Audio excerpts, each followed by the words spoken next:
Bapak Ibu Saudara, yang keenam, kita refresh dulu ya biar hafal ya. Karena ini ada 7+1 Karania Metta Sutta. Bapak Ibu belajar ini luar biasa. Nanti seumur hidup setiap kali membaca Karania Metta Sutta, bulir-bulir ini akan terngiang, betul ya? 7+1 ini akan terngiang. 1, jujur. Yang kedua, rendah hati. Yang ketiga, merasa puas. Yang keempat, mudah dilayani. Yang kelima, tidak sibuk. Yang keenam, tidak melekat pada keluarga. Ya, ini cukup sulit dipahami, terlebih oleh masyarakat pada umumnya. Karena siapa yang tidak sayang dengan keluarga ya, sudah menjadi barang tentu kita sayang dengan keluarga. Bapak Ibu Saudara, hari ini kita akan belajarlah mengurangi kemelekatan, dan itu bukan berarti tidak sayangnya. Silakan Bapak Ibu sayangi orang tua, sayangi anak Bapak Ibu Saudara, tapi belajar kurangi kemelekatan. Maksudnya bagaimana? Kalau sayang dengan orang tua, kemana-mana ingat orang tuanya, pulang bawa makanan, begitu ya. Pergi jalan-jalan jauh, pulang bawa oleh-oleh untuk orang tua. Ketika orang tuanya sedang sendiri ditemani, kalau orang tuanya sakit dijaga dan sebagainya. Itu menyayangi orang tua. Lalu kita sadar orang tua kita pun akhirnya akan sakit, tua dan mati, betul ya? Menyadari hal ini, kalau satu hari mereka menua, mereka sakit, bahkan ketika mereka meninggal, batin kita harus ready supaya tidak terlalu sedih, tidak terlalu sakit. Ada orang yang keluarganya meninggal, nangis sampai sejadi-jadinya, sampai mata menjadi rusak. Ya, sampai mata menjadi rusak. Dengan memiliki kebijaksanaan, kita paham bahwa semua orang akhirnya akan berlalu. Bapak Ibu Saudara, mending Bapak Ibu menyayangi namun tidak begitu melekati daripada sebaliknya. Ada orang dia tidak sayang orang tuanya, dalam artian perlakuannya sehari-hari. Ketemu orang tuanya mungkin bentak, tidak diberi perhatian, kalau sakit tidak diopeni dan sebagainya. Tapi ketika meninggal, waduh, menangis sedemikian rupa. Itu sebaliknya. Itu kurang menyayangi tapi sangat melekati. Secara dhamma yang terbaik adalah menyenangi namun kurangi kemelekatan. Tapi yang sulit itu bukan ke atas. Yang sulit itu ke bawah. Melekat dengan anak, begitu ya. Ya, melekat dengan anak. Bapak Ibu Saudara, sepanjang saya menjadi biku 8 tahun, Samaneran dan biku 8 tahun, sesekali, sangat jarang, sesekali saya mendapatkan curahan hati dari umat berumah tangga, Bante, anak saya sakit keras. Ya, dan beberapa penyakit itu sudah pasti tidak bisa disembuhkan. Waduh, beratnya sangat luar biasa. Bahkan saya yang menjadi biku ini, saya nggak tega mengatakan jangan melekat dengan anak. Betul ya? Kalimat ini mau saya keluarkan saja nggak tega. Karena saya tahu, bahkan orang tua itu rela mati untuk anaknya. Betul ya? Kalau bisa ganti badan ini untuk anak saya saja, ya semua orang tua mau, orang tua yang baik. Saya sampai nggak tega mengatakan jangan melekat dengan anak, nggak tega. Ya saya hanya bisa mendengarkan, ya semoga mendapatkan yang terbaik apapun yang terjadi, semoga sabar dan kuat. Bapak Ibu Saudara, oleh karena itu mengurangi kemelekatan itu sangat penting. Kenapa? Kalau seseorang mendapatkan kasus seperti yang saya ceritakan tadi, walaupun dalam 8 tahun ini sedikit sekali yang saya temukan, penderitaannya tidak 100%.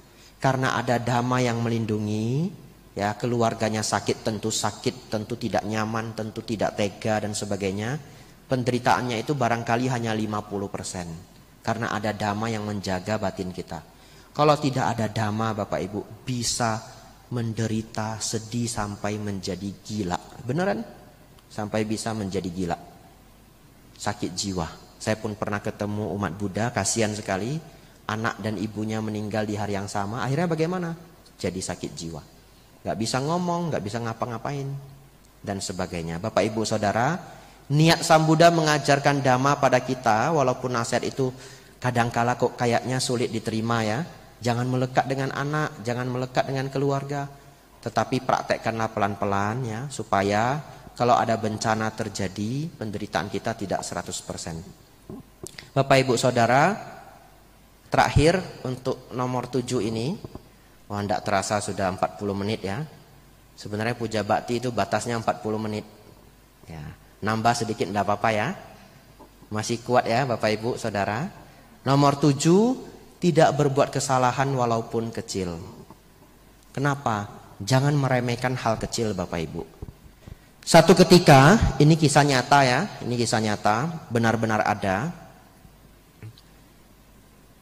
Seorang putri dari Thailand berkunjung ke Indonesia. Jadi kalau kita ke Thailand, begitu dengar kata Indonesia, orang Thai ingatnya ini, ingatnya cerita ini. Jadi dulu ada seorang putri dari Thailand jalan-jalan ke Indonesia. Beberapa kali ya anak dari raja itu datang ke Indonesia. Apakah ke Jakarta Dhamma Cakak, kalau yang untuk zaman-zaman sekarang. Tapi dulu juga pernah ada anak raja, seorang putri datang ke Indonesia. Ketika dia datang, dia berkunjung ke tempat-tempat istimewa, barangkali istana dan sebagainya. Dia melihat ada tanaman di atas air, bunganya cantik sekali. Cantik sekali. Lalu dia minta bunga ini beberapa tangkai. Lalu mau dibawa ke Thailand. Tentu pejabat yang terkait memperbolehkan. Lah karena bunga itu sebenarnya nggak istimewa di Indonesia. Kalau mau ya boleh. Ya dibungkuskan kemudian dia bawa ke Thailand. Ini barangkali seperti acara kemarin, acara besar. Ya, pejabat kita juga membungkuskan apa? Tanaman. Apa itu yang untuk anti yang biasa ditanam di pinggir laut? Mangrove ya. Ya, Indonesia juga menghadiahkan mangrove ke pejabat-pejabat yang datang. Akhirnya putri ini Bapak Ibu Saudara, dia bawa bunga tanaman ini ke Thailand. Dia tanam di istana. Nah, dia buat kolam kecil, isinya tanaman ini semua dari Indonesia. Bagus sekali. Dia beri nama Patok Cawa. Patok Cawa. Nama bunga ini kalau di Thailand. Bunga bahasa Thainya dok mai. Dok mai gitu ya. Nadanya harus pas loh ya. Tidak boleh salah. Nah, dok mai Patok Cawa. Akhirnya Bapak Ibu Saudara satu ketika banjir. Karena Thailand itu sangat sering banjir. Bunga ini hanyut ya. Bunga ini hanya sedikit. Hanya satu kolam kecil di antara sungai yang sangat besar di Thailand. Sepele, tidak ada masalah. Lalu kemudian kaburlah bunga ini pergi ke laut. Pergi ke sungai. Bapak Ibu tahu tanaman apa ini? Eceng gondok. Eceng gondok kan bunganya bagus sekali toh? Oh iya. Eceng gondok ini kemudian kabur ke sungai. Sekarang Bapak Ibu silahkan jalan-jalan ke Thailand. Eceng gondoknya banyak sekali. Dan itu dari Indonesia. Bapak Ibu Saudara, setiap kita ingin melakukan kesalahan walaupun kecil, ingatlah si eceng gondok ini. Kalau bisa janganlah punya kesalahan walaupun kecil. Tahan diri ini. Kan gak ada yang lihat ya. Saya ambil aja ya. Kayaknya gak ada yang lihat ini. Ini juga kayaknya jumlahnya gak bisa dihitung ini. Tak ambil aja dah ya. Begitu mau ambil Bapak Ibu, tiba-tiba suara saya muncul. Ingat eceng gondok Bapak Ibu. Oh ya, gak jadi deh. Karena masalah kecil bisa menjadi besar. Begitu ya. Bapak Ibu Saudara, itu bulir ke-7. Lengkap sudah 7 bulir. Saya ulang sekali lagi, mari kita hafal ya. Yang pertama jujur. Yang kedua rendah hati. Yang ketiga merasa puas atau bersyukur. Yang keempat mudah dilayani. Yang kelima tidak sibuk. Yang keenam tidak melekat pada keluarga-keluarga. Yang ketujuh tidak berbuat kesalahan walaupun kecil ya. Bapak Ibu hafal ya, besok keluar ujian ya. Terakhir 7+1. Yang terakhir Bapak Ibu Saudara, menutup ceramah Dhamma saya hari ini adalah praktek Sabbe Satta Bhavantu Sukhitata. Semoga semua makhluk hidup berbahagia. Ini susah sekali Bapak Ibu. Kenapa saya katakan susah? Coba doanya apa? Semoga semua makhluk hidup berbahagia. Semua. Bapak Ibu yang bilang ya. Semua toh? Bapak Ibu yang bilang ya. Satu ketika Bapak Ibu ke tempat kerja, tempat dagang, tempat saudara, silahkan. kemudian ada satu orang gak senang dengan kita. Baru ketemu kita sudah mencerca, sudah mencela. Lalu Bapak Ibu marah, ingin membalas, ingin kalau dia membentak, normalnya kita ingin ikut bentak, betul ya? Nah, bisa enggak? Ketika kita dibentak, dicela, dicerca, dibully, sabe sata bawantu sukitata, sudahlah. Yang penting dia berbahagia. Bisa enggak? Susahnya luar biasa, betul ya? Padahal doanya kita apa? Semoga semua makhluk hidup berbahagia. Kata semua ini kan berarti yang senang dengan kita juga yang nggak senang dengan kita, betul ya? Tapi ketika bertemu yang nggak senang dengan kita, sulitnya minta ampun, sulitnya minta ampun. Tapi Bapak Ibu Saudara, kalau Bapak Ibu berani, Bapak Ibu sanggup, Bapak Ibu luar biasa, praktekkan ini. Caranya bagaimana? Satu, ketika kita tahu orang ini nggak senang sama kita, kita tahu apapun yang kita lakukan akan salah di matanya. Kita tahu, bukan tidak tahu. Praktekkanlah ini. Ya sudah, saya sabar saja. Kalau saya tambah api, nanti dia juga semakin panas. Ya sudahlah. Semoga semua makhluk hidup berbahagia.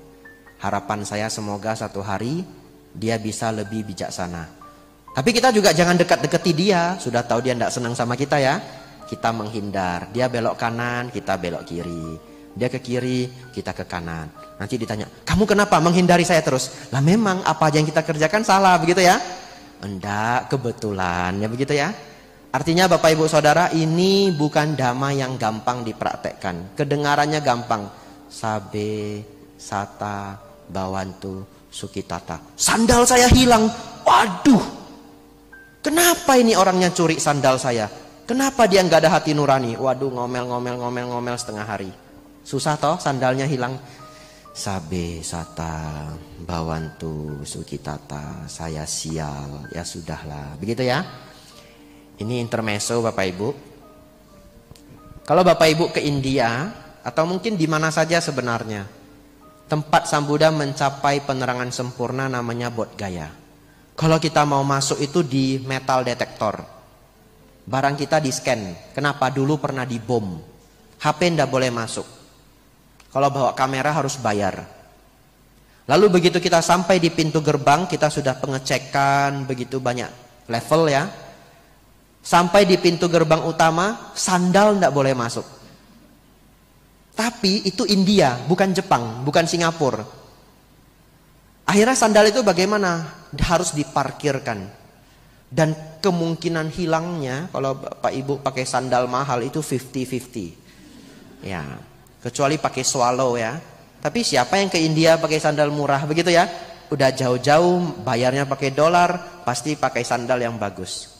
Gimana biar nggak hilang Bapak Ibu? Ada dua cara. Cara paling aman, dibungkus, simpan di tas. Betul ya? Nah, cara kedua, mudah-mudahan aman. Ini cara kedua, mudah-mudahan aman. Ini saya diajari orang. Sandal kiri taruh di ujung kiri, sandal kanan taruh di ujung kanan. Itu caranya. Jadi pas malingnya mau ngambil, wah ini merek bagus. Loh kok cuma satu? Dia cari, enggak ketemu. Nah dia ambil yang lain. Nah kecuali pencurinya ini punya effort luar biasa ya. Lain cerita, dia cari di kiri, dia cari di kanan. Tapi enggak mungkin kalau dia mau nyuri kan harus cepat-cepat begitu ya. Ya, jadi satu di kiri, satu di kanan. Bapak Ibu Saudara, praktekkanlah sabe, sata, bawantu, sukitata pada suasana yang gampang maupun pada suasana yang sulit. Sudah hampir 50 menit ceramah dhamma saya, panjang sekali. Semoga bisa Bapak Ibu ingat, bisa Bapak Ibu praktekkan. Semoga Bapak Ibu Saudara semakin maju dalam dhamma, semakin maju dalam kehidupan. Sabe sata bhavantu sukitata. Semoga semua makhluk hidup berbahagia. Sadu, sadu, sadu.